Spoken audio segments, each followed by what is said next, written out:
dans le cadre des efforts du gouvernement de la République visant à réformer et à moderniser l'administration publique, socle du développement socio-économique de toute la nation. Cependant, 9 ans après son entrée en vigueur, certaines dispositions de cette loi se sont révélées équivoques, lacunaires, voire inadaptées dans la pratique, d'autant plus que le changement souhaité, tant en ce qui concerne la gestion des ressources humaines que le fonctionnement des services, peine à se réaliser. Plusieurs facteurs sous-jacents perturbent et affectent profondément l'observance du droit à des procédures légales, minant en conséquence les incitations au changement ainsi que le fonctionnement efficace de services publics. À titre illustratif, les lacunes et faiblesses ci-après ont été constatées.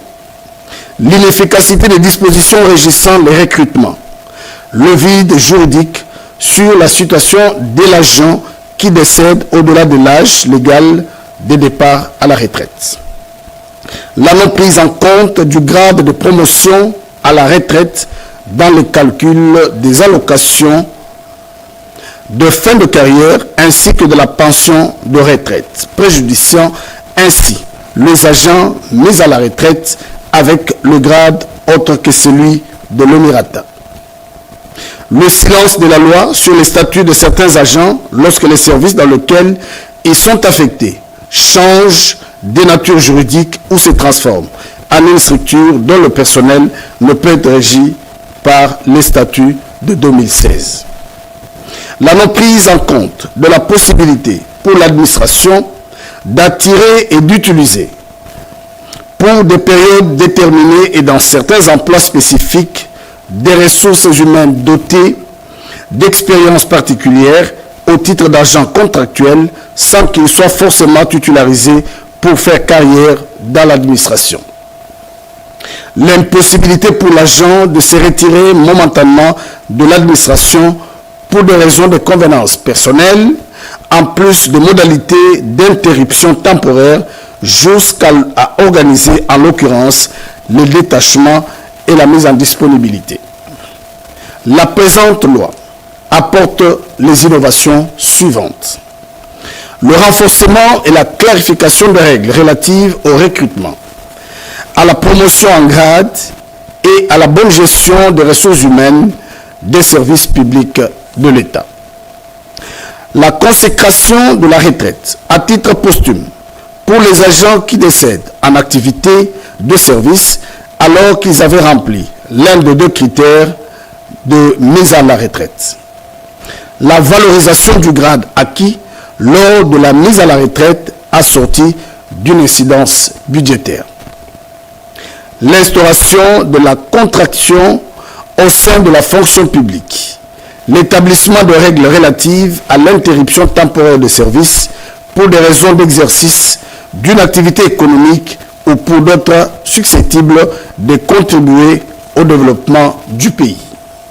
Telle est l'économie de la présente loi que nous portons à votre connaissance. Loi numéro 25/046 du 1er juillet 2025 modifiant et complétant la loi numéro 16/013 du 15 juillet 2016 portant statut des agents des services publics de l'État.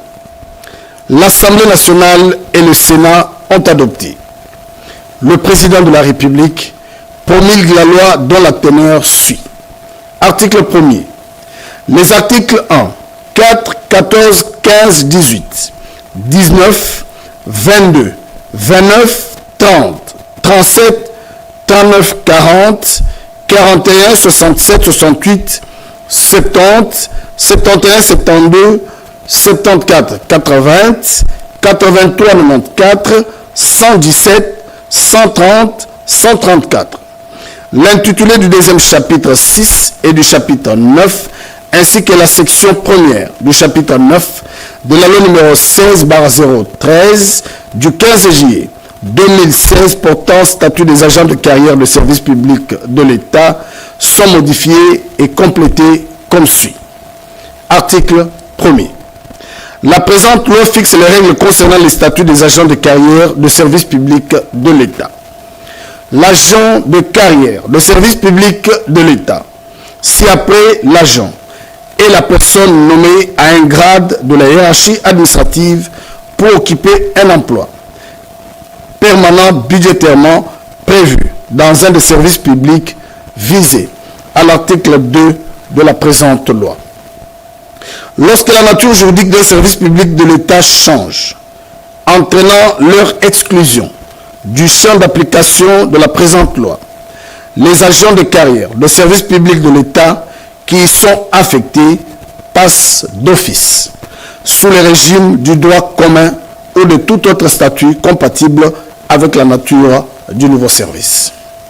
Toutefois, l'agent de carrière de service public de l'État qui souhaite poursuivre sa carrière sous le régime du statut des agents de carrière de service public de l'État peut, dans les 12 mois qui suivent le changement de la nature juridique du service d'affectation, solliciter du ministre ayant la fonction publique dans ses attributions une affectation dans un autre service dont le personnel relève du présent statut.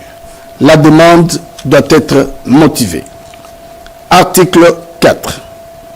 Tout recrutement a pour objet de pourvoir à la vacance d'un emploi repris dans le cadre organique d'un service budgétairement prévu. Il s'effectue dans le respect du principe de l'égalité d'accès aux fonctions publiques suivant les conditions requises pour chaque emploi à pourvoir.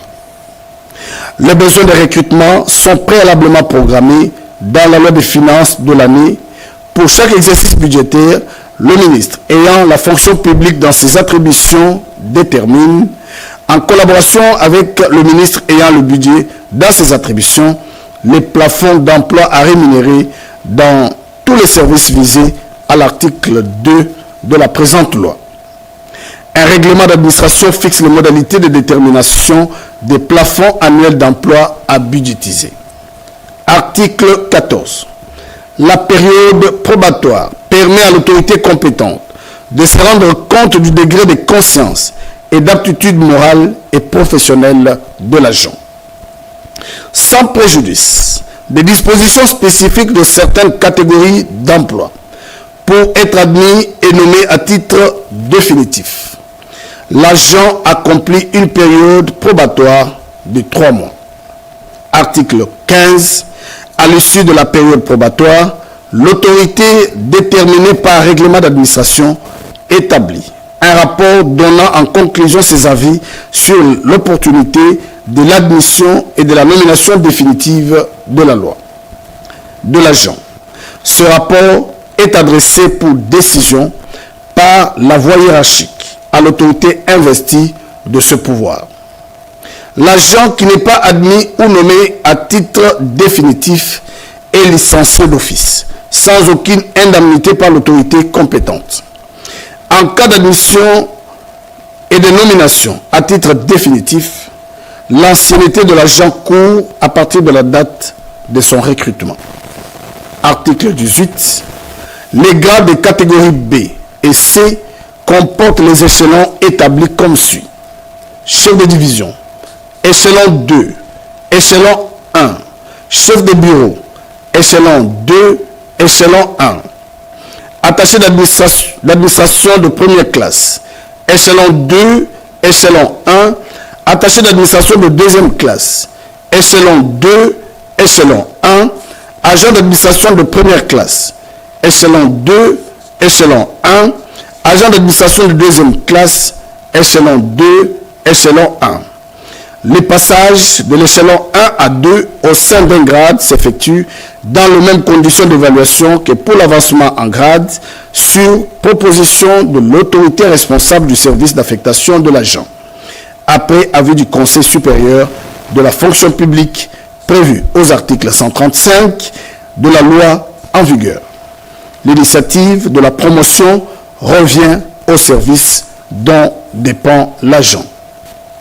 Article 19.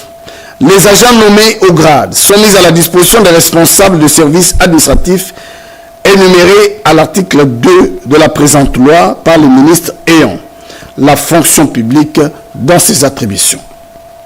Sans préjudice des dispositions de l'article 74 de la présente loi, les agents mis à disposition sont affectés en interne aux différents emplois correspondant à leur grade selon le cas par le président de la République, le Premier ministre, le secrétaire général, le gouverneur de province ou tout autre responsable de service public de l'État énuméré à l'article 2 de la présente loi. Les agents de service administratif des chambres du Parlement sont affectés aux différents emplois correspondant à leur grade par le président de l'Assemblée nationale ou le président du Sénat selon le cas. L'agent exerce l'emploi auquel il est affecté sur toute l'étendue de la République selon ses compétences et aptitudes sans discrimination aucune. Un emploi est vacant lorsqu'il n'est pas occupé par un agent revêtu du grade correspondant. Il est considéré comme provisoirement disponible lorsque son titulaire est momentanément absent ou empêché. Article 22. Les cadres organiques et les effectifs maximaux des emplois existants au sein des différents services sont fixés par décret du Premier ministre, délibéré en Conseil des ministres, sur proposition du ministre ayant la fonction publique dans ses attributions, après concertation avec les services concernés. Toutefois, les cadres organiques et les effectifs maximaux des emplois existants au sein des chambres du Parlement, après concertation avec le gouvernement, fixés par décision du bureau de l'Assemblée nationale ou du Sénat, selon le cas. Article 29. Les congés de circonstance sont accordés à la demande de l'agent. Ils ne peuvent être pris qu'au moment de l'événement qui les justifie. Les événements donnant droit à des congés de circonstance et leur durée sont fixés de la manière ci-après.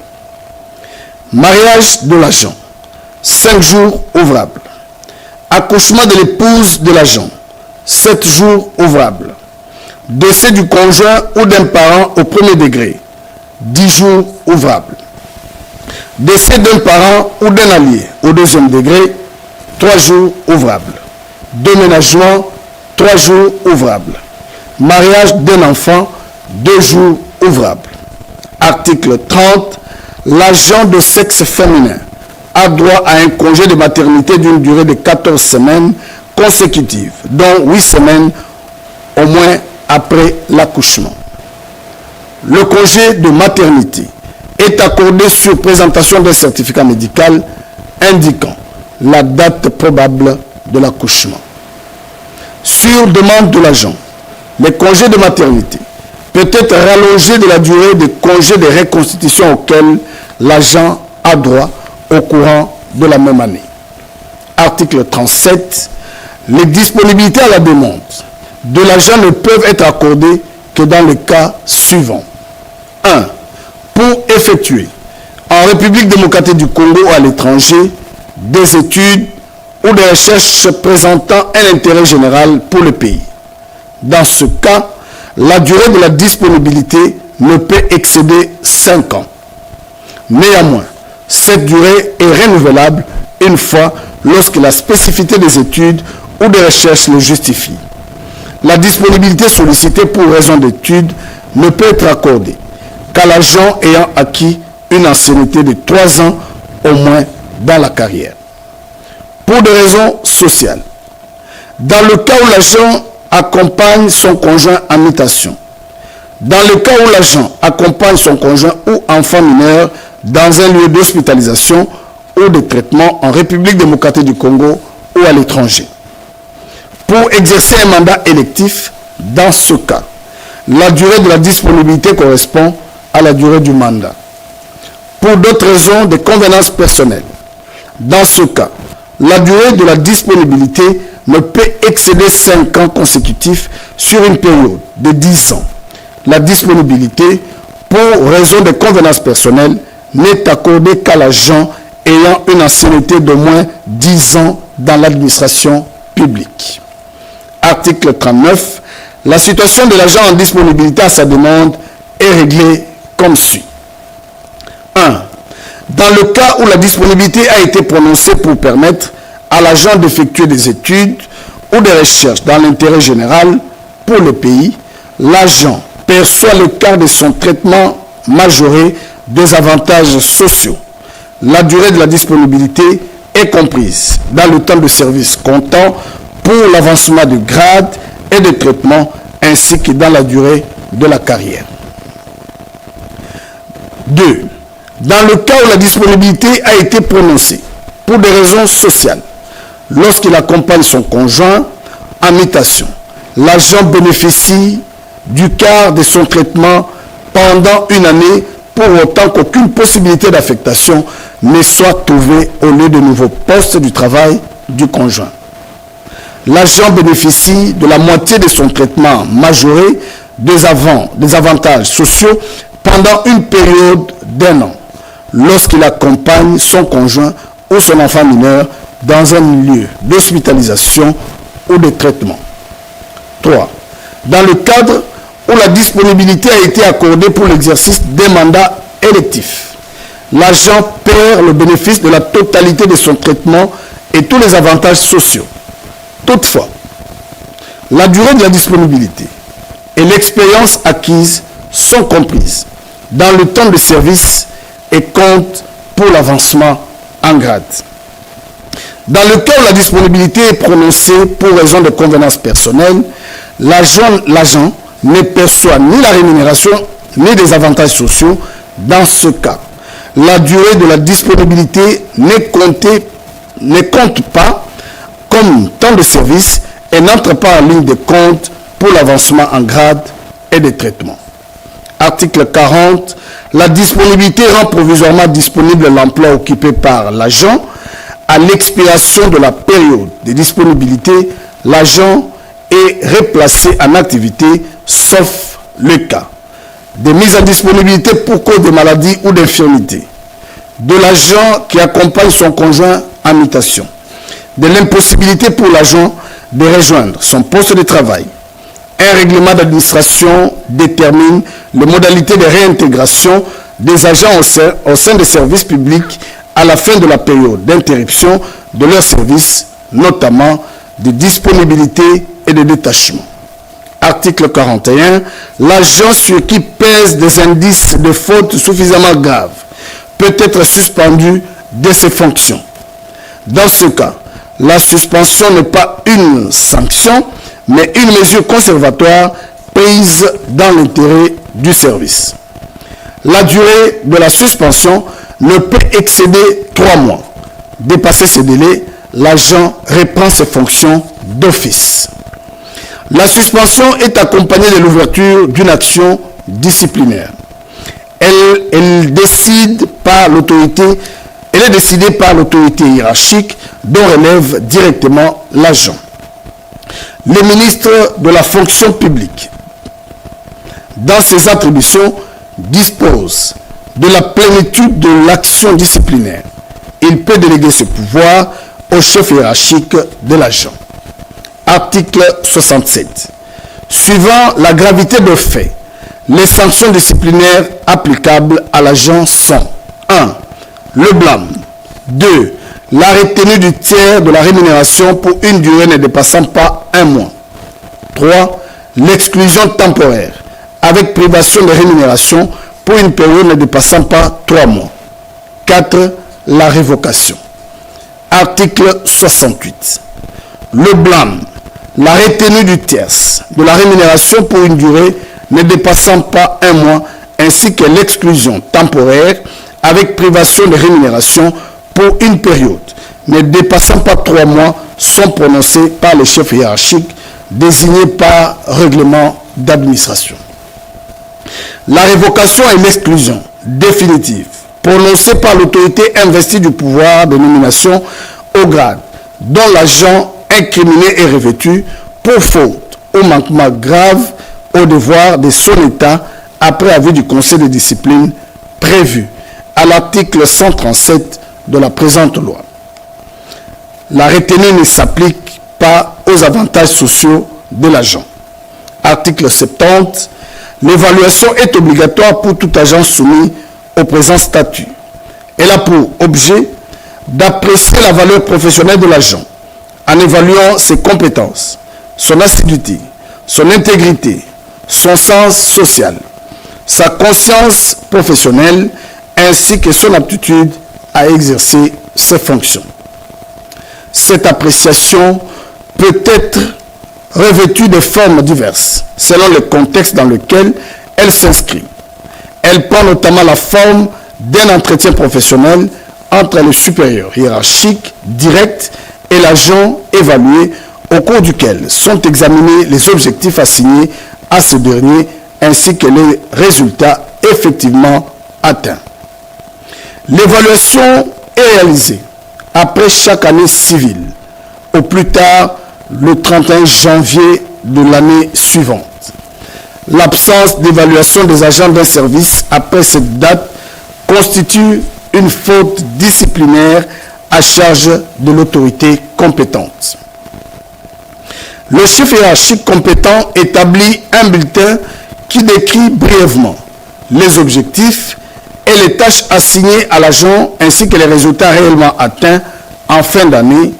Il y propose l'appréciation du mérite qu'il estime devoir être attribué à l'agent. L'appréciation du mérite est synthétisée par l'une des mentions suivantes. Élite, très bon, bon, assez bon et médiocre. Après une période de 3 ans, les services réalisent un bilan de compétences de l'agent. Le bilan de compétences est réalisé avec le concours de la direction des ressources humaines du service dont dépend l'agent, par le service technique attitré du ministère de la fonction publique ou d'un organisme spécialisé, public ou privé, dûment mandaté par le ministre ayant la fonction publique dans ses attributions. Le rapport établi au titre du bilan des compétences définitifs définit le niveau du savoir, du savoir-faire et savoir-être de l'agent dans différents domaines. Ce niveau d'évaluation est synthétisé par les mentions suivantes. Expert, maîtrise, apprenti, inapte. Une copie du rapport du bilan des compétences est versée au dossier de chaque agent, une deuxième copie transmise à son supérieur hiérarchique et une troisième copie remise à l'agent. Le rapport du bilan des compétences est définitif. Toutefois, si l'agent s'estime lésé, il peut, dans les 6 mois qui suivent l'établissement du rapport, demander à passer une nouvelle évaluation. Article 71. L'autorité qui établit le bulletin d'évaluation en transmet copie à l'agent dans un délai de 15 jours. Il est loisible à l'agent d'introduire la voie hiérarchique dans les 8 jours de la réception de la copie du bulletin d'évaluation un recours contre l'appréciation du mérite.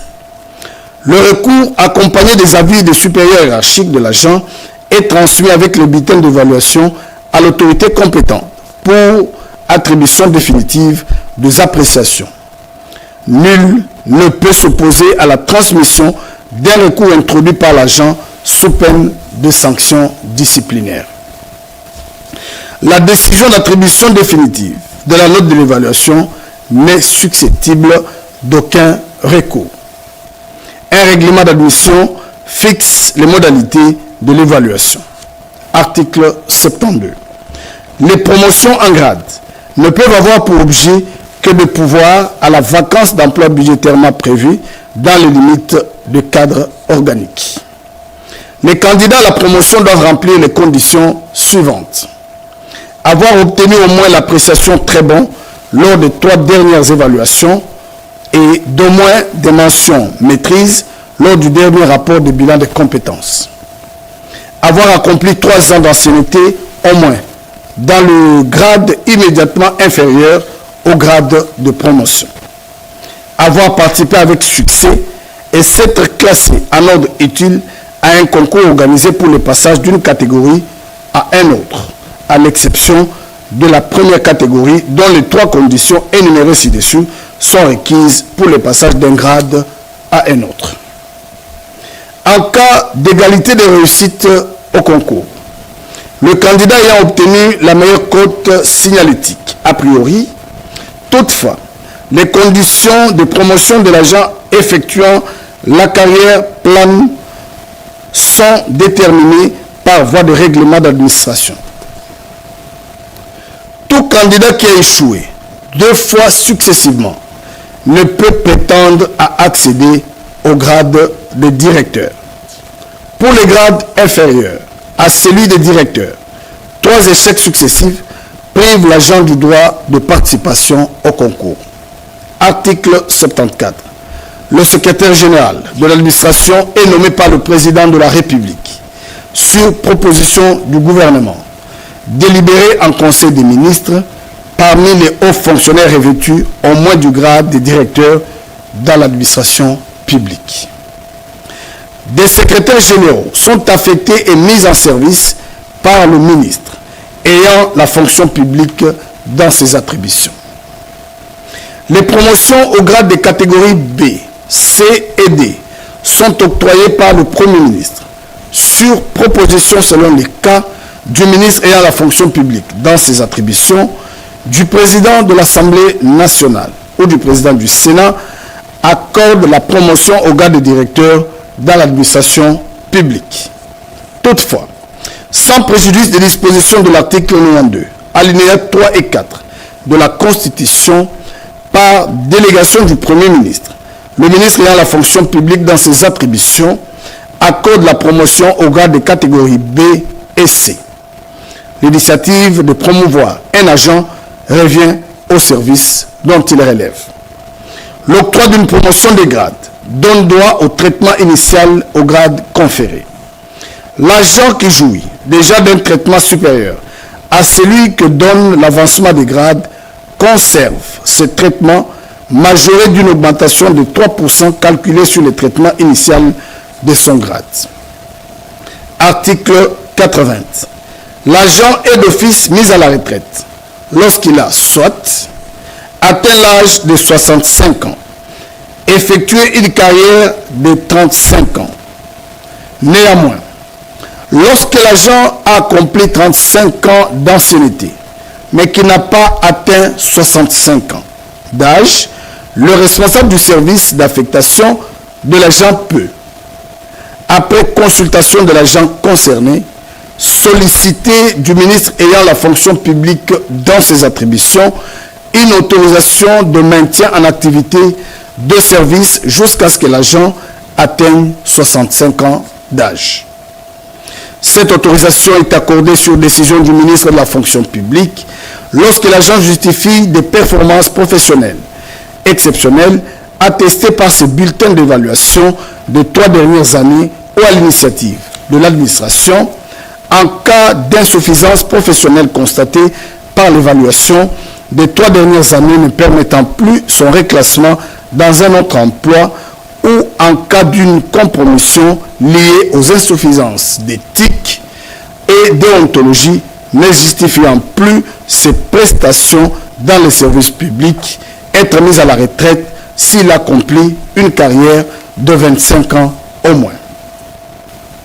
L'agent peut, à sa demande ou à l'initiative de l'administration, en cas d'insuffisance professionnelle constatée par l'évaluation des 3 dernières années, ne permettant plus son reclassement dans un autre emploi ou en cas d'une compromission liée aux insuffisances techniques et déontologiques, ne justifiant plus ses prestations dans les services publics, être mis à la retraite s'il accomplit une carrière de 25 ans au moins.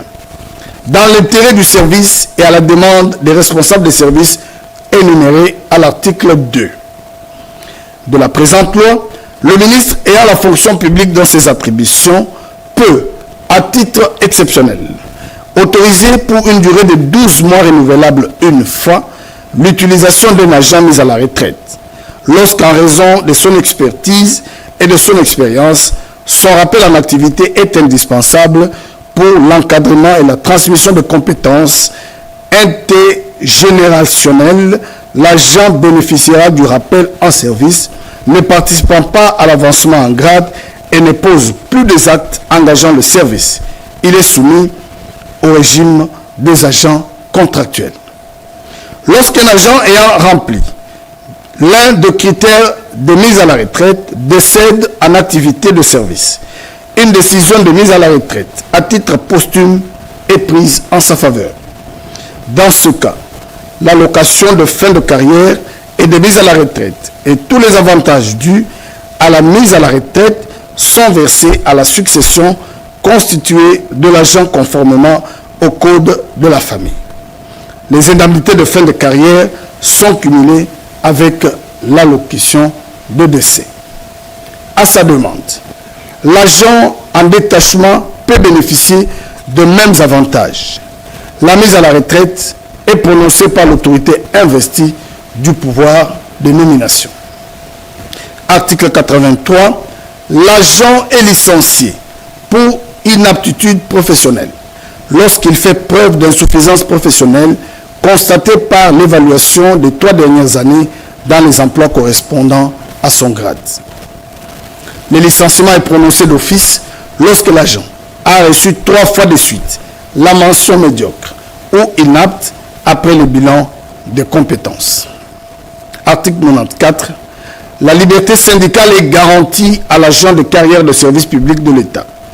Les agents peuvent, dans les conditions fixées par décret du Premier ministre, délibérer en Conseil de ministres, sur proposition du ministre ayant la fonction publique dans ses attributions, créer des organisations syndicales et adhérer et exercer des mandats. Ces organisations syndicales sont dotées de la personnalité juridique et peuvent ester en justice. Article 117. Tout agent qui, pour une cause autre que la démission d'office ou la révocation, cesse définitivement ses services après avoir accompli une carrière de 25 ans au moins, reçoit une allocation de fin de carrière. Le montant de l'allocation de fin de carrière est égal aux 2 quarts, 3 quarts ou 4 quarts du montant annuel du traitement de base du grade auquel l'agent est promis à titre honorifique à sa mise à la retraite, selon que l'agent a accompli une carrière de moins de 30 ans, de 30 ans à moins de 30 ans, 5 ans ou de 35 ans au moins. Tout agent licencié reçoit également une allocation de fin de carrière dont le montant est égal au traitement d'un, de 2 ou de 3 mois selon que l'agent a accompli une carrière de 6 à 11 ans, de 12 à 17 ans ou de 18 à 24 ans. L'allocation de fin de carrière est exemptée de toute imposition fiscale. Article 130. Lorsque le barème de traitement attaché au grade des agents en activité subit une augmentation générale, les pensions et les rentes sont revues à la hausse dans une proposition identique. Article 134. Tout agent revêtu du grade de secrétaire général qui, après 25 ans de bons et loyaux services, aura accompli une ancienneté de moins 3 ans révolue dans le grade et justifiée 3 fois d'une note d'évaluation égale à supérieure à très bon, peut être admis à l'éméritat. Le secrétaire général bénéficie, outre son dernier traitement, de mêmes avantages que le secrétaire général en activité. Un règlement d'admission détermine les avantages auxquels ils ont droit et fixe les modalités pratiques y afférentes. Chapitre 7. Des avantages sociaux. Chapitre 9. De l'évaluation, de l'avancement en grade et de l'avancement de traitement. Section 1er. De l'évaluation. Article 2. Il est inséré dans la loi numéro 16/013 du 15 juillet 2016 portant statut des agents de carrière des services publics de l'État les articles 1er bis, 1er ter, 1er quater, 1er quinqui et 55 bis. Article 1er bis. Pour certaines catégories d'emplois requérant une technicité ou une expertise spécifique, et certains métiers relevant de la catégorie d'emploi d'exercice, les responsables des services repris à l'article 2 de la présente loi peuvent être autorisés de recruter des agents contractuels suivant les modalités définies par les règlements d'admission. Article 1er ter. Nul ne peut être recruté agent contractuel pour les métiers relevant de la catégorie d'emploi d'exécution s'il n'est âgé de moins de 18 ans à la date de l'ouverture du processus de recrutement. Pour les catégories d'emploi requérant une technicité ou une expertise spécifique, le recrutement n'est ouvert qu'aux personnes âgées d'au moins 45 ans et justifiant d'une expérience d'au moins 10 ans dans le domaine des compétences considérées à la date d'ouverture du processus de recrutement. Article 1er quater. Par dérogation à l'article 7 alinéa 2 du statut, les agents contractuels peuvent être recrutés directement dans les emplois de coordination, d'encadrement et de commandement à l'exception du grade de secrétaire général. Article 1er. Le contrat d'engagement de l'agent contractuel est conclu par écrit et ne peut excéder la durée de 5 ans renouvelable une fois. Il est signé conjointement par le responsable du service requérant, le ministre ayant respectivement le budget et la fonction publique dans leurs attributions, ainsi que l'agent concerné. En sus de clauses contractuelles, les agents sous contrat sont soumis au statut des agents de carrière des services publics de l'État. Un règlement d'admission fixe les modalités de recrutement, de rémunération et d'exécution du contrat des agents contractuels. Article 55 bis. L'État souscrit une assurance au bénéfice des agents de services publics de l'État couvrant les frais médicaux, les soins de santé et le frais funéraire. Un décret du Premier ministre, délibéré en Conseil des ministres, sur proposition conjointe des ministres ayant respectivement la fonction publique, la santé et la prévoyance sociale, le budget et les finances dans leurs attributions, fixe les modalités d'organisation de la police d'assurance en faveur des agents publics ainsi que les taux de cotisation entre l'État employeur et l'agent bénéficiaire. Article 3. Sont abrogées toutes les dispositions antérieures contraires à la présente loi. Article 4. La présente loi entre en vigueur à la date de sa promulgation. Faite à Kinshasa le 1er juillet 2025, Félix Antoine Tshisekedi Tshilombo, pour copie certifiée conforme à l'original. Le 1er juillet, le cabinet du président de la République, Anthony Kinzo Kamoulé, directeur de cabinet. Loi numéro 25, barre 049, du 7 juillet 2025, modifiant et complétant la loi numéro 22, barre 031, du 15 juillet 2022, portant régime spécial de sécurité sociale des agents publics de l'État. À la suite des limites observées dans la mise en œuvre de la loi numéro 22, barre 031, du 15 juillet 2022, portant régime spécial de sécurité sociale des agents publics de l'État, le législateur se propose d'apporter les modifications susceptibles de compléter le cadre juridique actuel. L'énumération très limitative faible à l'article 2 de la loi précitée n'évite pas complètement la problématique de la protection sociale de tous les agents publics de l'État, conformément aux dispositions des articles 12 et 36 de la Constitution, garantissant à tous les Congolais les droits à une égale protection sociale. En effet, dans la mise en œuvre de la loi susmentionnée, il est apparu qu'il subsiste des catégories d'agents publics qui ne sont couvertes par aucune protection sociale, ce qui les expose à la précarité. C'est le cas notamment de ceux qui exercent des fonctions éphémères, parmi lesquelles les fonctions politiques. Pour faire face à cette situation, tout en s'inspirant de bonnes pratiques en la matière dans le monde, y compris dans certains pays africains, la présente loi apporte les innovations suivantes. L'institution d'un régime de sécurité sociale par capitalisation en faveur des agents non couverts par la loi numéro 22/031 du 15 juillet 2022. La prise en compte des autres catégories dépourvues de couverture sociale. La présente loi modificative a le mérite d'instituer un mécanisme de protection sociale adapté à la nature des emplois de ces catégories spécifiques d'agents publics qui ne font pas carrière et de ce fait ne peuvent souscrire au modèle traditionnel de sécurité sociale géré par réparation qui nécessite une période minimale de 15 ans de cotisation pour prétendre à l'ouverture de droits.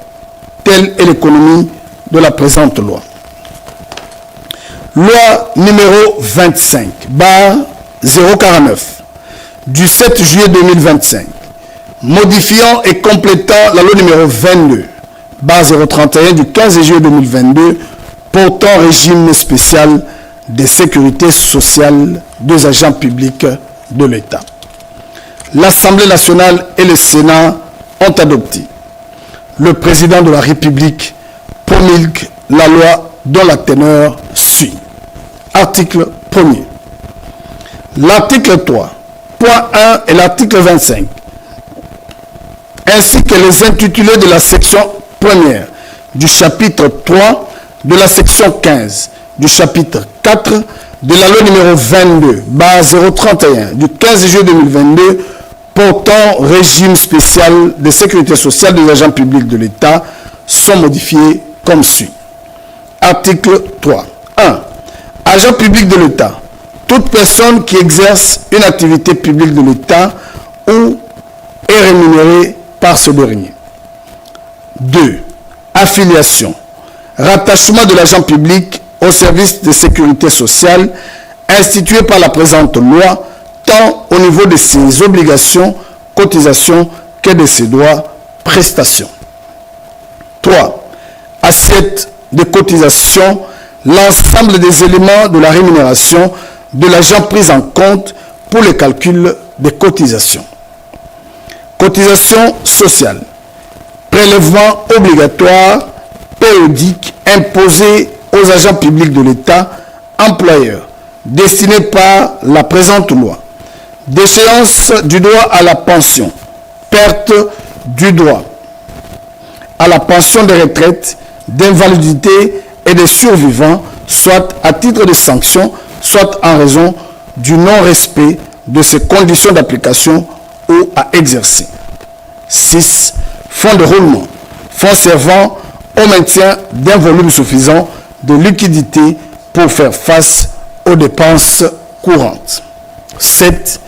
Immatriculation, procédure administrative par laquelle un organisme de sécurité sociale identifie ses assujettis, les enregistre dans ses livres et attribue à chacun un numéro de sécurité sociale.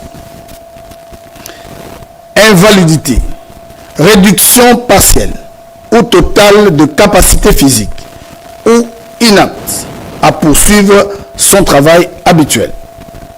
Maladie professionnelle, maladie reconnue par une loi, un règlement comme causé par le travail assigné à un agent public.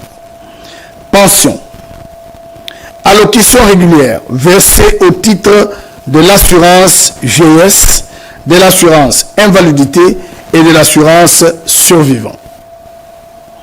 Pension d'inaptitude, redevance reconnue et versée au crédit rentier par les débits rentiers ayant pour but de compenser la perte ou la diminution de la capacité provenant d'un accident, d'une maladie ou d'une infirmité. Pension des survivants. Allocation versée aux survivants d'un assujetti décédé. Pension des retraites.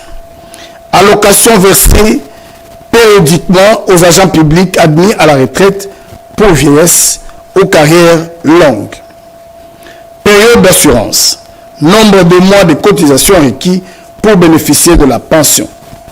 Prestations sociales. Versement en espèces ou en nature que les institutions de protection sociale allouent à leurs bénéficiaires. Section 1er. De prestations services. Article 25. Les cotisations versées pour le financement de cette branche couvrent à l'assujetti les droits aux prestations suivantes. La pension des retraites, la pension anticipée, la pension d'inaptitude physique, la pension des survivants, l'allocation unique, la prestation d'épargne retraite logement. Article 14. Des commissions techniques permanentes. Article 2. Il est inséré dans la loi numéro 22, barre 031 du 15 juillet 2022, portant régime spécial de sécurité sociale des agents publics de l'État, les articles 1er bis, 2 bis, 2 ter, 2 quater, 3 bis, 25 bis, 45 bis, 77 bis, 78 bis et 92 bis libellés comme suit. Article 1er bis. Il est institué un régime contributif obligatoire de sécurité sociale géré par capitalisation en faveur des agents publics repris à l'article 2 bis ci-dessus. Les régimes visés à l'alinéa précédent couvrent uniquement la branche de pension. Un décret du Premier ministre délibéré en Conseil des ministres sur proposition du ministre ayant la fonction publique dans ses attributions peut étendre le bénéfice des autres branches prévues par la loi numéro 22/031 du 15 juillet 2022 portant régime spécial de sécurité sociale des agents publics de l'État. Article 2 bis. Sans préjudice des statuts particuliers reconnus à certaines catégories d'agents publics de l'État sont assujettis au régime contributif de sécurité sociale géré par capitalisation, notamment 1.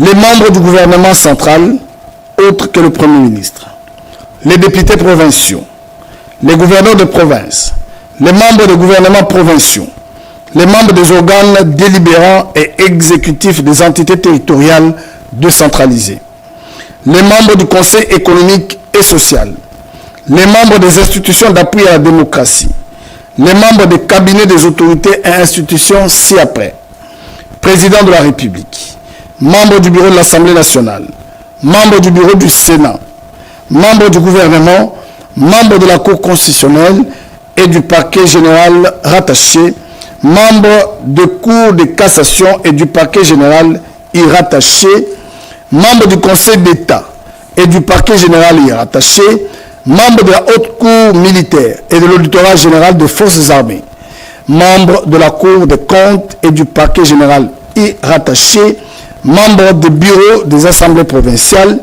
membres des gouvernements provinciaux, membres des bureaux des institutions d'appui à la démocratie, les assistants des députés nationaux, sénateurs et députés provinciaux. Tout autre agent public de l'État, tel que défini à l'article 2 du décret loi numéro 017/2002 du 3 octobre 2002 portant code de conduite de l'agent public de l'État peut être assujetti au régime institué par l'article 1er bis de la présente loi lorsqu'il n'est pas couvert par un autre système de sécurité sociale.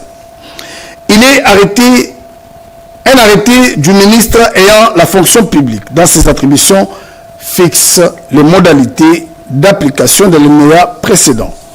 Article 2 ter, les cotisations dues à titre de régime contributif obligatoire gérées par capitalisation sont à charge exclusive de l'assujetti. Les taux de cotisation sont fixés par décret du Premier ministre, délibéré en Conseil de ministres sur proposition du ministre ayant en charge la fonction publique dans ses attributions. Article 2 quater. Le régime de sécurité sociale institué par la présente loi est géré par l'organisme gestionnaire visé à l'article 4 de la loi numéro 22/031 du 15 juillet 2022 portant régime spécial de sécurité sociale des agents publics de l'État. Article 3 bis. Au sens de la présente loi, on entend par capital unique le fait pour l'assujetti de récupérer en une fois l'ensemble de ses cotisations majorées des intérêts. B. Rente certaine le fait pour l'assujetti de récupérer ses cotisations de manière échelonnée sur une période définie. Article 25. Les cotisations versées pour le financement de cette branche ouvrent à l'assujetti, selon son choix, le droit à un capital unique, une rente certaine, une combinaison du capital et de la rente, une pension de survivants.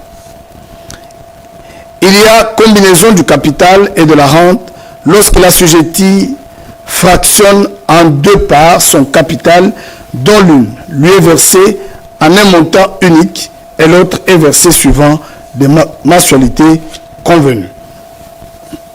Section 6 bis de la prestation d'épargne retraite logement. Article 43 bis. Il est institué un régime contributif d'épargne retraite logement obligatoire en faveur des agents publics repris à l'article 2 de la présente loi. Ce régime instaure une cotisation alimentant un dispositif d'épargne à long terme débouchant sur une proposition d'aide au financement en faveur du logement ou, au moment de la retraite, le versement du capital constitué ainsi que des intérêts capitalisés. Article 77 bis. Les dispositions de l'article 77 de la loi numéro 22/031 du 15 juillet 2022 portant régime spécial de sécurité sociale des agents publics de l'État sont applicables mutandis aux assujettis du présent régime. Article 78 bénéficie de prestations prévues à l'article 25 bis de la présente loi l'assujetti qui remplit cumulativement les conditions ci-après. Avoir atteint l'âge de 65 ans, avoir cessé d'exercer l'une des fonctions prévues à l'article 2 bis ci-dessus. Toutefois, peut bénéficier de prestations anticipées l'assujetti atteint avant l'âge requis d'une incapacité mentale ou physique, partielle ou totale, constatée par la commission médicale, le rendant inapte à exercer une activité rémunératrice. L'assujetti n'ayant pas atteint 65 ans, mais qui justifie d'une période de cotisation cumulée d'au moins 120 mois, sans préjudice du point B de l'alinéa précédent. Le bénéfice de prestation est suspendu lorsqu'après avoir été ouvert, l'assujetti recouvre une fonction reprise à l'article 2 bis de la présente loi et réactive de ce fait ses cotisations. Ce bénéfice de prestation reprend de plein droit après la cessation de cette dernière fonction. Article 92. Outre la commission médicale, le ministre ayant la fonction publique dans ses attributions peut, sur proposition de l'organisme gestionnaire, créer toute autre commission jugée opportune, notamment technique, selon les besoins spécifiques de gestion des différentes branches. Article 3. Sont abrogées toutes les dispositions antérieures contraires à la présente loi. Article 4. la présente loi entre en vigueur à la date de sa promulgation. Faite à Kinshasa le 7 juillet 2025, Félix Antoine Tshisekedi Tshilombo pour copie certifiée conforme à l'original. Le 7 juillet 2025, le cabinet du président de la République, Anthony Kinzo Kamoulé, directeur de cabinet.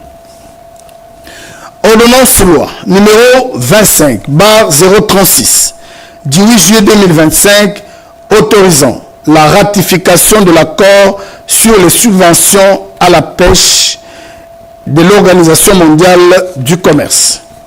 Le président de la République, vu la Constitution telle que modifiée par la loi numéro 011/002 du 20 janvier 2011, portant révision de certains articles de la Constitution de la République démocratique du Congo du 18 février 2006, spécialement en ses articles 129 et 214 alinéa 1er.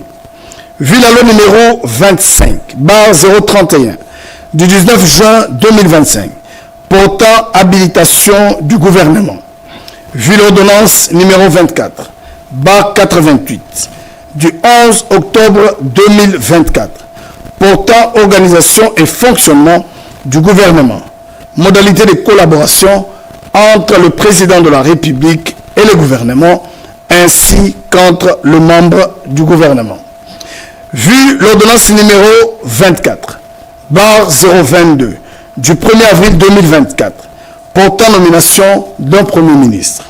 Vu l'ordonnance numéro 24/039 du 28 mai 2024, portant nomination des vice-premiers ministres, des ministres d'État, des ministres délégués et de vice-ministres. Vu la nécessité et l'urgence, sur proposition du gouvernement, délibéré en Conseil de ministres, ordonne. Article 1er. Est autorisé conformément à l'article 214, alinéa 1er de la Constitution, la ratification de l'accord sur les subventions à la pêche de l'Organisation mondiale du commerce. Article 2.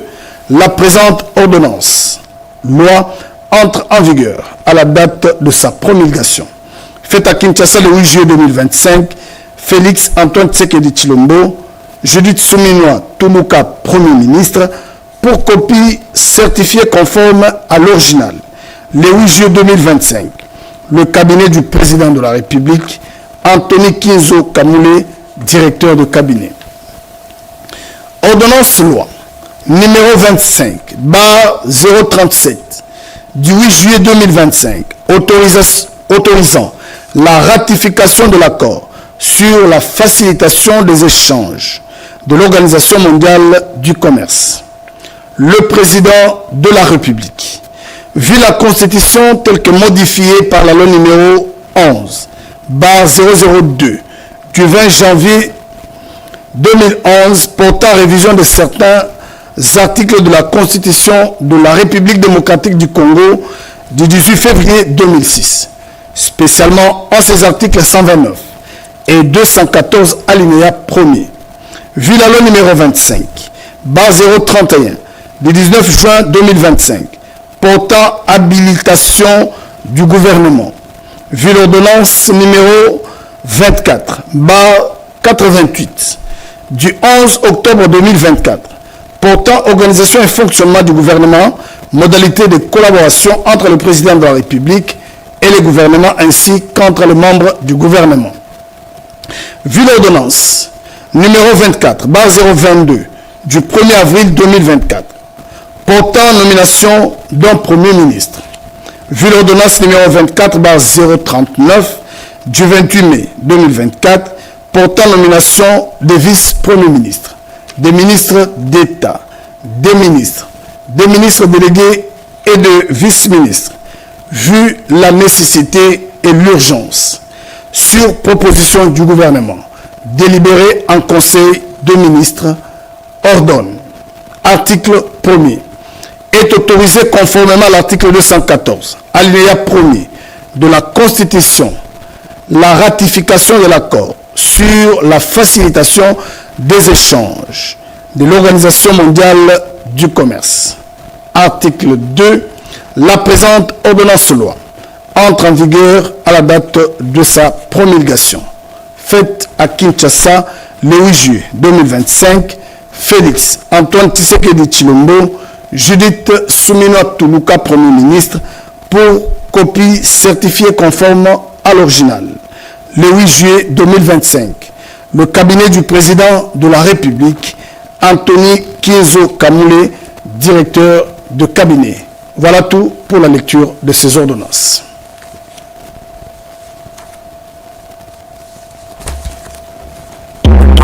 L'ère du numérique, la communication demeure encore au centre de la vie. La radio-télévision nationale congolaise reste le vecteur de l'unité nationale. Les informations sur l'actualité de la République démocratique du Congo, d'Afrique et du monde. La culture, le sport, mais aussi les grands événements en direct sur la radio-télévision nationale congolaise.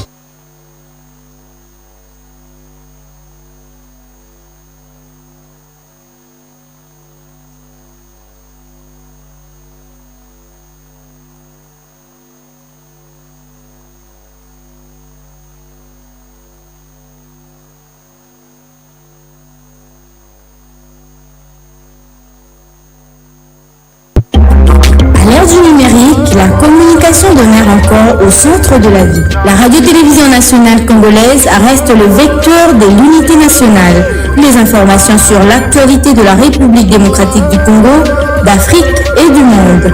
La culture, le sport, mais aussi les grands événements en direct sur la radio-télévision nationale congolaise. Les infos de dernière minute sur toute l'étendue du territoire national et partout ailleurs sur tous vos écrans.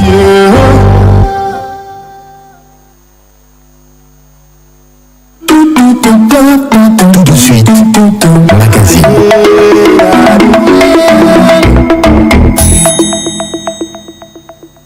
Conflit dans l'Est de la RDC.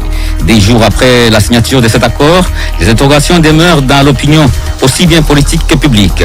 Si cet accord est salué par certains, il suscite néanmoins des critiques. Pour le président de la République française Emmanuel Macron, cet accord est un pas en avant après des décennies de souffrance.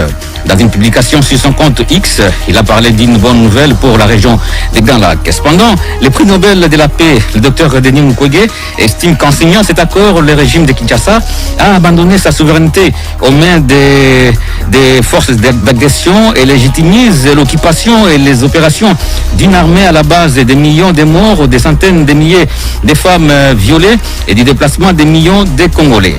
Dans la même optique, Paul Kagame, le président rwandais, a déclaré vendredi devant la presse à Kigali que le Rwanda était engagé à mettre en œuvre l'accord, mais qu'il pourrait échouer si le Congo ne tenait pas ses promesses de neutraliser les FDLR. Dialogue entre Congolais revient ce soir sur les questions que suscite cet accord avec Patrick Mouyaya Katembwe, il est ministre de la Communication et Médias et porte-parole du gouvernement congolais. Et nous avons le plaisir de recevoir dans ce studio. Bonsoir, monsieur le ministre Patrick Mouyaya. Bonsoir Guy, bonsoir à tous les auditeurs de Radio Okapi. Bienvenue dans cette émission. Merci. Et bienvenue également à vous tous qui nous suivez à ce moment.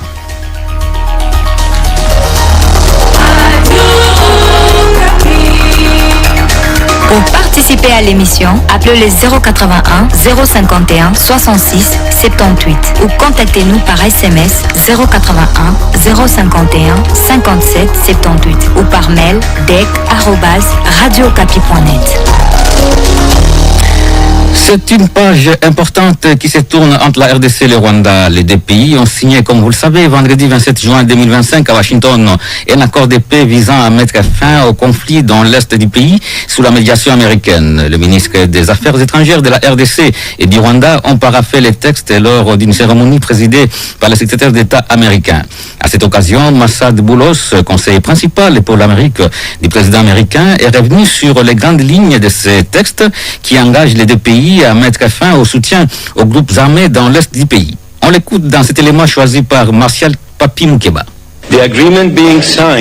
L'accord signé inclut le respect de l'intégrité territoriale et l'arrêt des hostilités, les désengagements, les désarmements et l'intégration conditionnelle des groupes armés non étatiques, l'établissement d'un mécanisme de coordination de sécurité conjointe, la facilitation du retour des réfugiés et des personnes déplacées, ainsi que l'accès humanitaire, la réaffirmation du mandat de la MONUSCO et l'établissement d'intégration économique régionale. L'accord inclut aussi une annexe sur le fonctionnement du mécanisme de coordination de sécurité conjointe et le concept d'opération du plan harmonisé pour la neutralisation des FDLR, le désengagement des forces et la levée des mesures de défense du Rwanda.